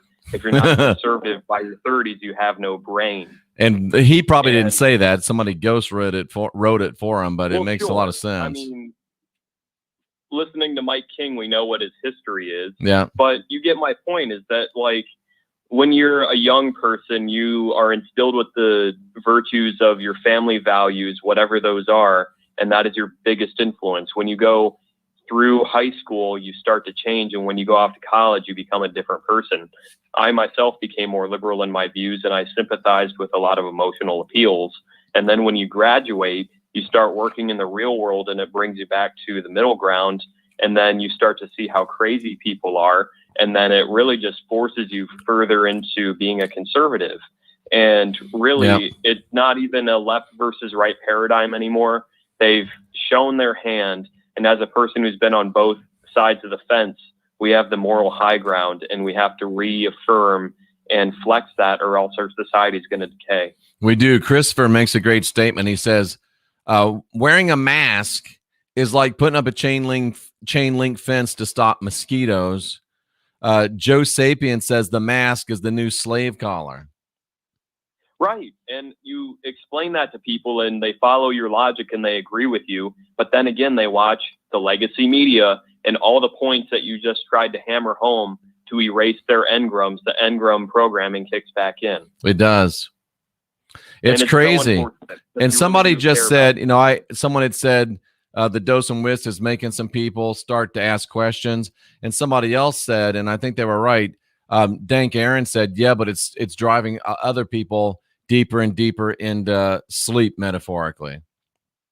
Right, because they are already so far in that it is working as a fail-safe to make sure that they continue into the slavery system. Right. So it's like if people were having doubts and they were heading down a pathway of being more open-minded, then this was the cataclysm for them to start to think more objectively. If they were already so far gone, this has just kind of been the final nail in the coffin for them. Yeah, it's true. I mean, it kind of just, it's helping to, I guess, confirm who people are. But I mean, the thing that really bothers me is when you see like people that should know better still wearing masks. I'm like, dude, really?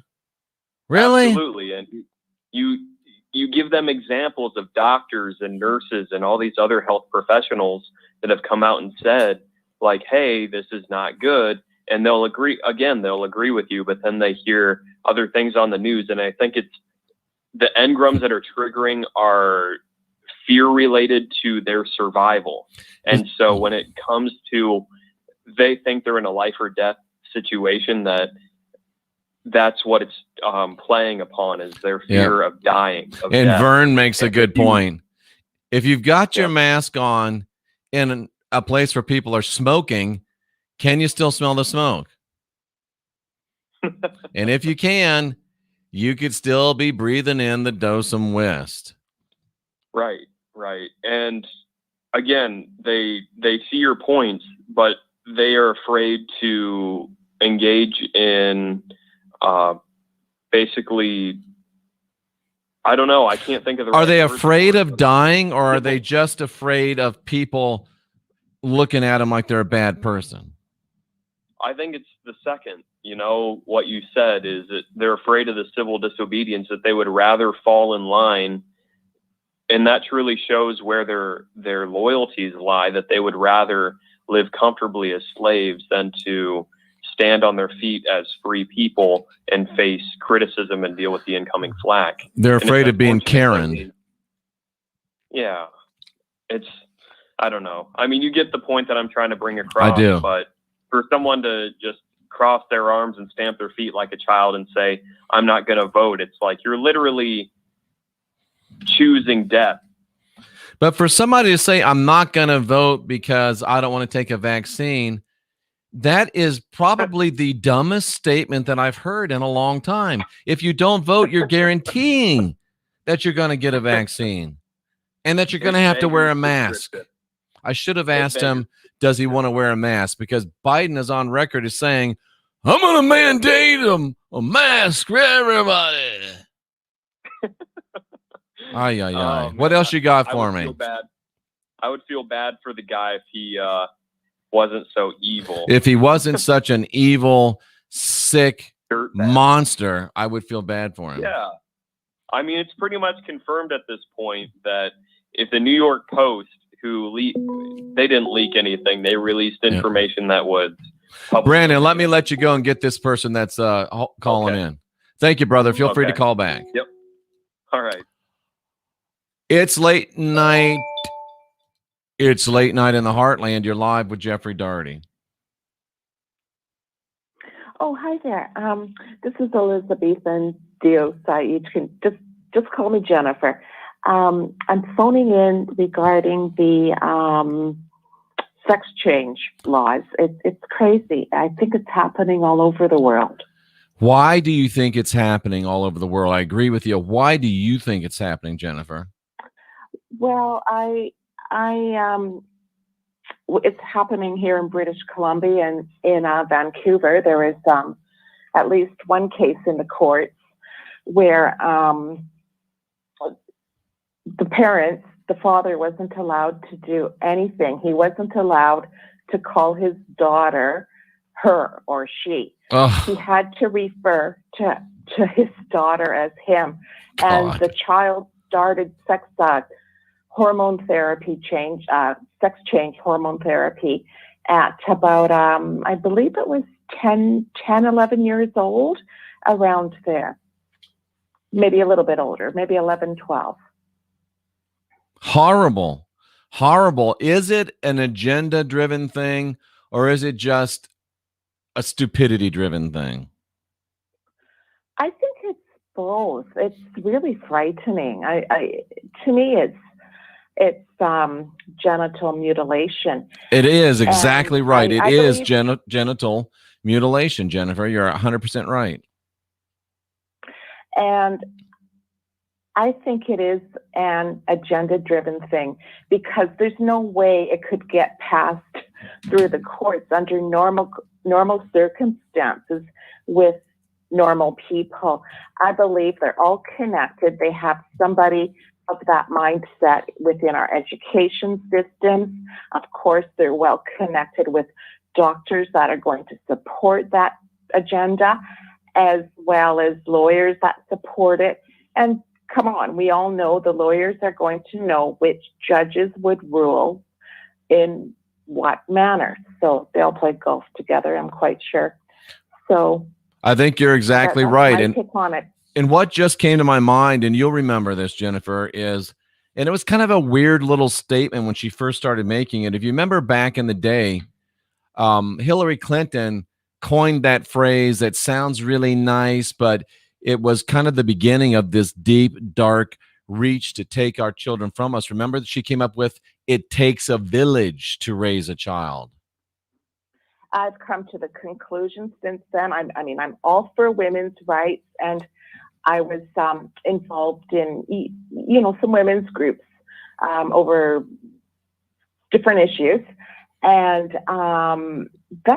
that was one of their mantras. I totally disagree now. I do too. It's crazy. I think it takes good parents to raise the children, and we must surround ourselves with really good, moral, kind people, and really watch out for the dealers, the drug dealers, the pushers of, every type of agenda and drugs. Absolutely. Out there.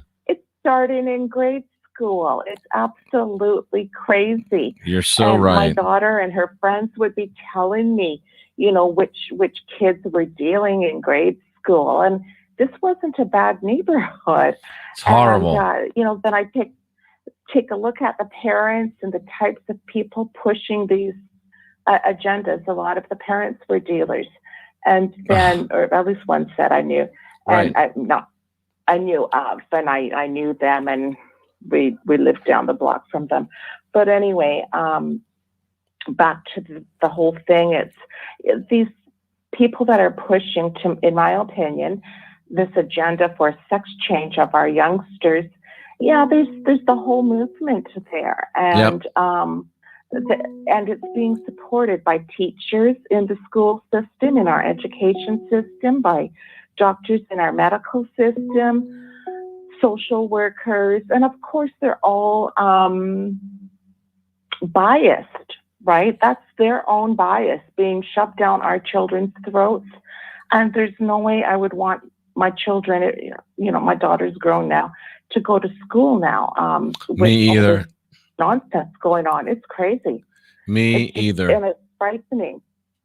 I agree with you 100%. And I think that just by talking, we have actually proven that it is 100% agenda driven. Brilliant phone call. I hope that it's not the last one I receive from you. All righty. Thank you. Thank you so much. Have a great evening. I actually pastored a church in Langley, British Columbia. It's late night in the heartland. You're live with Jeffrey Daugherty. Hello, Jeffrey Daugherty. This is the news unit, David calling. How are you? I am excellent. Thank you for calling. What's on your mind? I don't know. I won't vent too loud, but I'll just vent a little if it's all right with you. Go ahead. I'm really upset. I'm upset because every 4 years, these politicians tell us everything's going to get better, and both sides tell you they're going to do this, do that. They never, all my life, they haven't done it. And here's another thing. Can I stop you right there? Yeah. What promise did Donald Trump make as a candidate that he has not fulfilled as president? Name one for me, please. That's all. I mean, I got no problem with Donald. Okay. He's done quite well. All right. But, well, you're right. In general, I'm talking though. And and now you got all these polls. Well, here's, I guess, what's really bothering me. The polls are telling you Biden's going to win. So here we go again. And then all the Christians keep telling you the rapture's coming. It never comes, and Jesus is coming. And, and they never know the Bible either. I marvel that you have been a pastor and you believed on the Lord Jesus Christ and all of that. And I believe on the Lord Jesus Christ and all of that. And we're saved, sealed, and sanctified unto the day of redemption, even though if we even deny him, he can't deny us, right? I actually have gone out of my way to break all ties and bonds. I have denied him as thoroughly as I can. I've done everything but burn myself at the stake. I want to make sure that he has no energetic connection over me whatsoever. I've renounced it all, and I want nothing to do with that rat bastard. According to what we were taught, no matter what you do, you can't separate yourself from him. Well, if you're one of the chosen ones, yeah, you can't. You're right. So what are you going to do when we die? What are you going to do when you show up and there you are in the presence of the Lord? I won't. It won't happen because it's a fairy tale. Yeah, but I'm just saying that once saved, always saved, right? That's how I'm saying. Right, I know what you're saying, but I don't know if you still believe that, but yeah, I have no more faith in the Bible than I have in Aesop's fables. Right, but remember, the lesson is that you believed at one time. So even if you claim that you no matter what you do, you can't get out of it. But it would have to be real for that to be real, and it's not real. Well, you believed it was real at one time, though. But it doesn't matter. It's not. I could believe that I'm a pigeon, but I'm never going to be a pigeon, no matter how much I believe I'm a pigeon. I might be a dumb-looking guy walking around thinking he's a bird, but I'm never going to be a pigeon. But you know what I'm talking about. That a once saved, always saved. And I do. Out of it. But it's got to be true for it to be true. Well, I mean, you believe, like I said, you believed it was true at one time, and now you don't. But there's no way out. You're sealed. It's not real.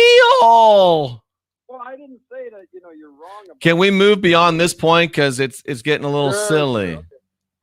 All right, here's another thing. Let's talk about these masks. Okay. Everybody's breathing their own carbon dioxide and all this, and they're getting crazier and crazier. Did you notice how crazy everybody's getting? It's just nuts. I did. It is nuts. I mean, I look on YouTube now. I come on YouTube at night with all my subscriptions, and I mean, I'm subscribed to everything under the sun, and it's all vanity and vexation of spirit. Well, of course, you know where I'm coming from with that, but yes, and everybody's getting nuttier and nuttier, and I look and I say, I can't find anything to watch except Jeffrey Daugherty. Nothing else makes sense. Well, I appreciate that. I really do. Really, I'm not kidding. Well, I try to at least be interesting, and I try to at least bring information that you might not get from other sources. And I really appreciate you calling in. Keep up the good work, and I'll see you in heaven, I guess, at that beautiful shore, and we'll bring our fishing poles. Okay, brah. Thanks. I hope that's not the last time I hear from you. Take care. Bye. Oh my, it made me want to reach over. I was almost to the point of reaching over here for this to put it to my head, but I wouldn't do that. I'm just joking. And he has a great heart. He really, really means well. And it's a great call. He's polite. He's interesting. And it's just not true. I'm not worried about it, but thank you. I really appreciate it. But you got to love him. He stuck to his guns right till the end. He's like, we'll be on that great shore, right? I'm like, no, not right. But I love it. I love a guy that sticks to his guns. Folks. Ladies and gentlemen, it's been an incredible night. Not one break. This is the longest break that we've had. And I think I'm going to be able to make it through the rest of the show without having to take a break, if you know what I mean. Is this the last caller? What do you think? It's Late Night in the Heartland. You're live with Jeffrey Daugherty. We got about 8 minutes left in the show. Oh my God, I made it. You made it. Yes, I did. Hello, Jeffrey and everybody. Tracy, Cynthia, everybody. I'm following you for quite some time. And sometimes I didn't watch you, as a Christian, indoctrination was, killing off. But amazing stuff you got there. And it's really, guys, we're in the land of stupidity. Thank you. I'm glad to be of some help to you. Yes, but not everybody. Actually, it led me to Derek. The bros, and thank God I felt with my gut whatever some shit going on. Right.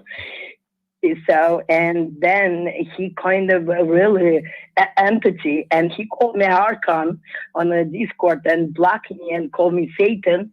So I guess I don't believe plastic Jesus. Wow, that's an interesting experience. Yes, even more. I live in New York, and awakening point, it was like in 13, and they start looking for, because I wasn't reading the Bible, then they start and they realized this bullshit is all about blood. And so I was, and the pastor is greedy. I closed his summer camp. So that just the start against me with my family. I have two sons, 17 years old, and just recently had the birth of a beautiful boy here in 3 months already. Congratulations. And thank you. I'm a very strong Russian woman, and live in New York, and how we see Pelosi, Shmelosi, and all this agenda about SES. And since I was a whistleblower in a way of kind of telling the stories, writing a book about awakening, whatever, and I discovered a lot of stuff about the words. Right? Because since the word was first, and it's all leads to the software engineering and the Mandela effect, because it is built in our phones. So if we're talking about parallel reality or something like that, it exists because we are creating with our thoughts with the help of a phone. Wow. Okay, and Yes, and the phone, by the way, if we're not even paying attention because we are kind of a software. If we call computer a desktop or console, right? So it's con over soul in a way, right? And con over soul. I like that. Yes, and also I discovered in if we talking about hypothetically, if we're talking about Moses because he stole some device from the Egyptian, let's put it this way, right? And he was talking or whatever, receiving the messages from Yahweh, Yalda, blah blah blah blah. By the way, Yalda Belda in Russian, it kind of sounds like dick. Does it really? Yes. That's brilliant. Thank you for sharing that. Yes, and because he is a dick. He's a dick. Yeah, the dick. I'm loving this call. What else do you have for me? Yes, okay, and also I have the Moses, right? So when they talking about the kind of, in my perspective, my view, when they talking about the desert, it's kind of a platform. If we talking think AI exists long time ago, we don't know nothing about AI. AI is a device, and they're using it for quite some time to create all this stuff. Moses, or whatever it is, it was chosen because they were chosen. They give them a code in a way, right? Oh, 22 letters, which is represent numbers, which is represent colors. And if we talk about 400 years, it's a letter Tav in Hebrew, which is 400, and it represents blood and Mars. Wow. And 400 years we know about slavery, Mongolian ego in Russia, and the opium, the Chinese. Yeah, it's kind of just a trauma to us, kind of when they say, repetition. I think a repetition is, hypnosis. We're literally sleeping during the day up to 25 times a day because the sleep is actually deep relaxation.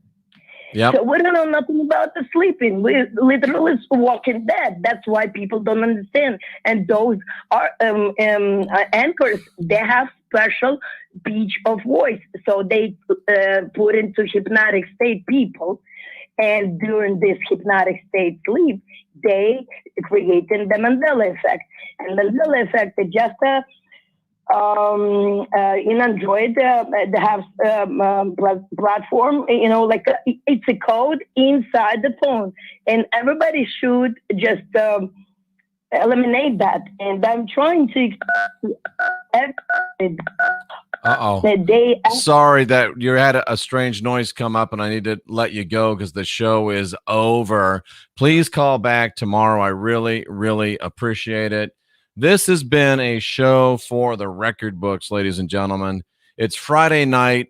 Maybe every Friday night is going to be this fun, and it's going to be this crazy, and it's just a lot of fun. I like it when the people that don't agree have the balls to make the calls. I like it when people have really good and interesting things to say. And then to keep us all level and being kind to each other, we've got Joe Sapiens. Joe, I thank you so much for being here, and thank you for giving and calling. I appreciate all of you in the chat room. I appreciate all of our great moderators. We'll be back tomorrow with more programming. I'll be on Alex Steen's show tomorrow at 10 p.m. Central Time. Ladies and gentlemen, it's been late night in the Heartland, and I want to thank you and you for making my day. We'll see you again next week. Take care, everybody.